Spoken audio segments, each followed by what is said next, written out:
Hello, my name is Sam Hardy. I'm 80 years old today. If you're watching this, I want you to listen close, because the story I'm about to tell you isn't about a miracle that happened overnight. It's about a slow, quiet change that started when I was 65, and it saved the last chapter of my life.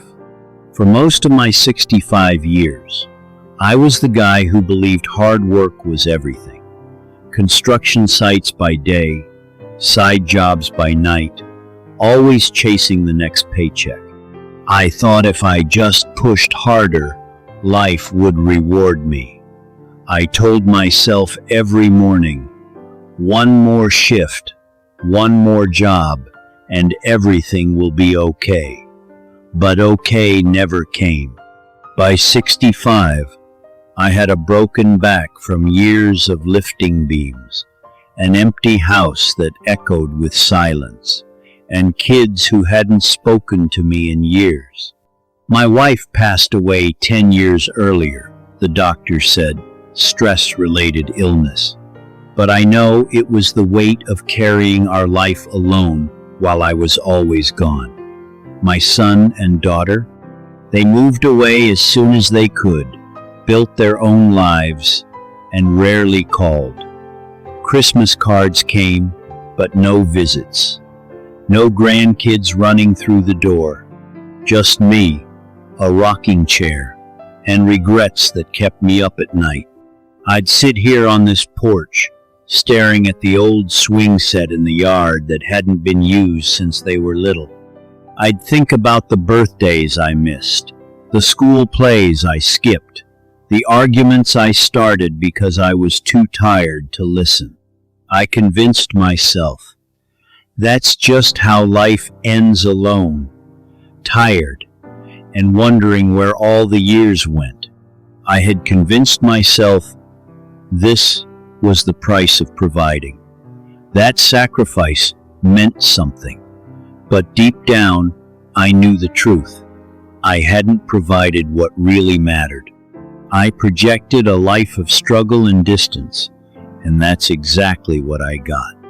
Until one afternoon, an old friend from high school showed up at my door. His name was Tom. We hadn't seen each other since our 30 seconds.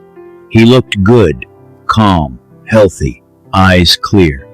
I looked, well, like a man who'd been running from himself for decades. We talked for hours. I complained about everything.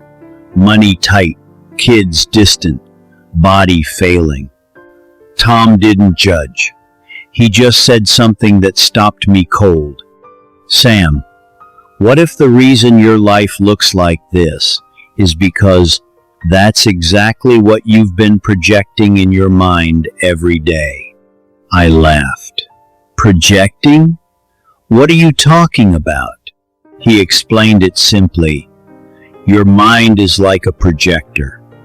The images, feelings, and beliefs you replay in your head all day. That's the film.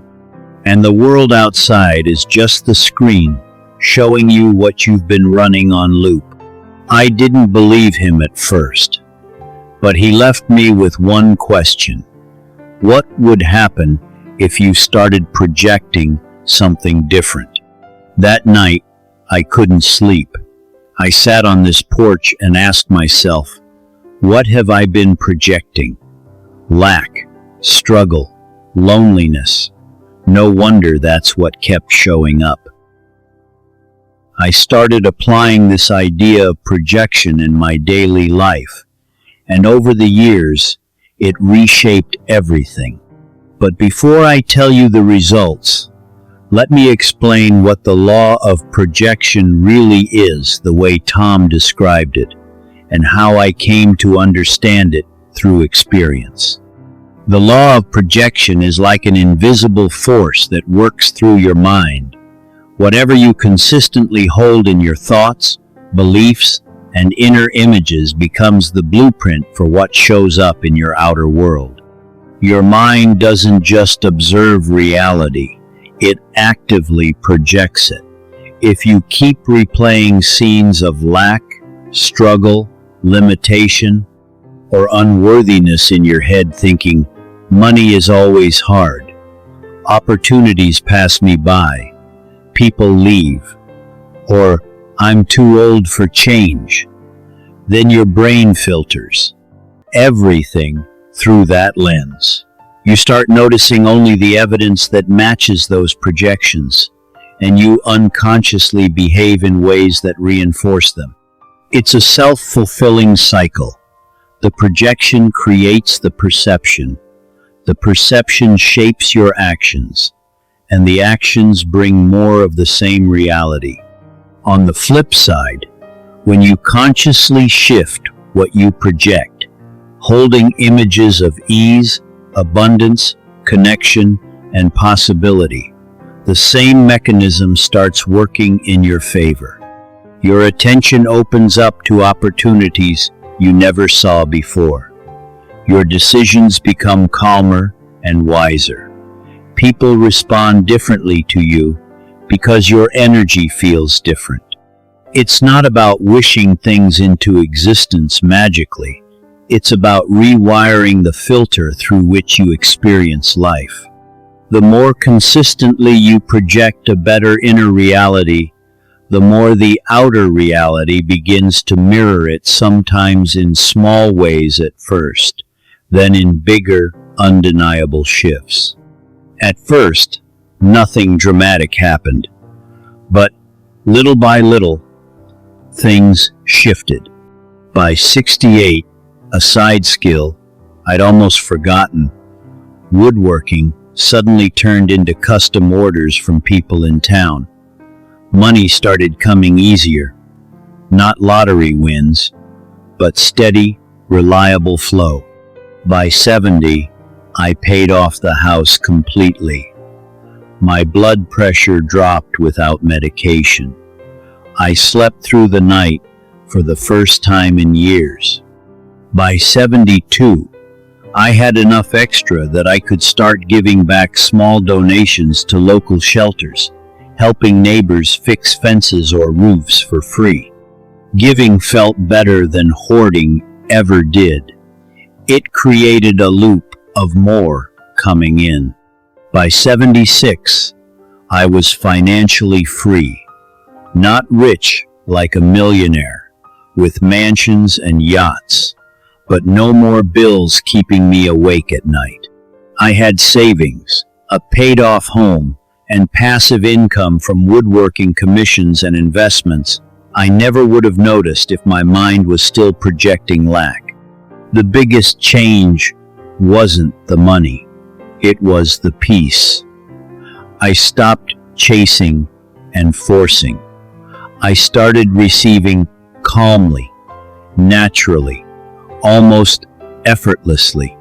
Life felt lighter, relationships warmer, and every day carried a quiet sense of possibility. That's what consistent projection does. It doesn't just change what you have, it changes how you feel while having it. Then, at 80, the real miracle arrived, the return of my family. It began with a call from my daughter, Emily. She said she'd been thinking of me more lately. We talked for hours, open, honest, no old anger. She visited the next month, and it felt like the distance had finally softened. A few weeks later, my son Michael came with his wife and kids. They stayed the weekend. We sat on this porch, laughed at old memories, cried a little over lost time.